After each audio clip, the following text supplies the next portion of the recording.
Bonjour et bienvenue pour un e-testing Languedoc. Aujourd'hui, on va parler de l'AOC Malepère. Gilles Foussat, bonjour. Bonjour. Est-ce que vous pouvez nous parler en quelques mots de cette appellation? Alors la Malepère, c'est l'appellation qui est la plus à l'ouest du Languedoc, bien sûr. On est compris dans le triangle Carcassonne, Limoux, Castelnaudary. Vous dites la Malepère. Pourquoi est-ce que vous le dites ainsi? La Malepère, c'est un massif. C'est un massif qui D'accord. est très sauvage. Et c'est à partir de ce massif que l'on a pu imaginer ce qu'est devenu l'AOC Malepère. Il y a eu toujours des vignes dans notre coin, mais c'était des vignes à gros rendement. Et donc à l'époque, on était avec des cépages languedociens. Et aujourd'hui, on a pu s'apercevoir que les cépages languedociens n'avaient pas forcément toute leur place ici et qu'il fallait, je dirais, voir ailleurs un peu s'il n'y avait pas des cépages plus adaptés à notre terroir. Bien sûr, c'est le merlot, puisqu'aujourd'hui c'est le cépage principal de l'appellation. Il faut qu'il rentre au moins à 50% dans l'appellation. Ensuite, on va retrouver le cabernet franc, qui rentre aussi en cépage principal, mais à 20% minimum. Donc, vous voyez, on est sur des cépages océaniques. Ensuite, en cépage secondaire, on va rencontrer le cabernet sauvignon, le malbec. Et pour ne pas quand même couper trop avec nos amis languedociens. Il y a un lien avec le Languedoc. Voilà, tout à fait. On va avoir le grenache et le cinsault. Alors c'est une jeune appellation, elle date de 2007.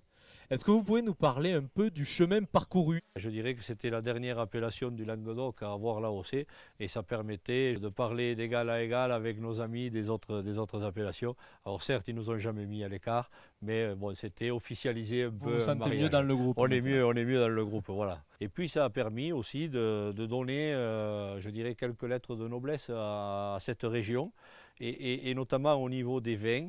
La volonté, c'est d'avoir un positionnement de produits, je dirais, intéressante, qui est à peu près équivalente à ce qu'on peut retrouver avec les crus en Languedoc, et répondre certainement à une attente qualitative. Voilà, il y a une recherche vraiment très qualitative de la part de l'ensemble des vignerons. Il y a une belle diversité, mais c'est quand même une petite appellation. Combien Alors, je dirais que c'est une appellation familiale. Les réunions du conseil d'administration officiel sont étendues à l'ensemble des vignerons. Donc les réunions ne se font pas dans une salle de réunion, mais se font autour d'une table.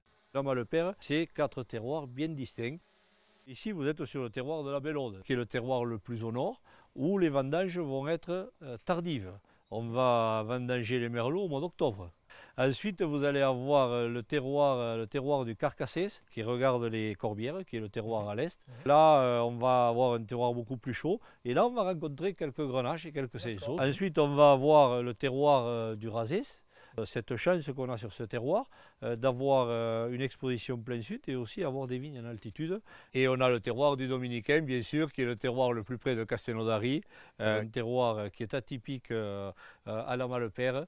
Historiquement, c'était le lit de l'Aude, une langue de terre qui fait même pas 1 kilomètre de large.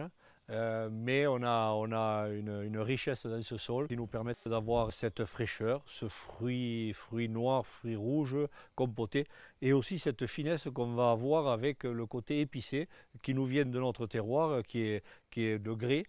Qui va nous amener le côté poivre blanc, un peu pain d'épices, c'est très très agréable et ça permet de jouer un peu sur cette dualité et cette rusticité que peuvent nous amener nos merlots sur des terroirs en argilo-calcaire. Et donc on va aller chercher cette finesse avec le grès de la Malepère. C'est quoi la spécificité climatique de l'AOC Malepère?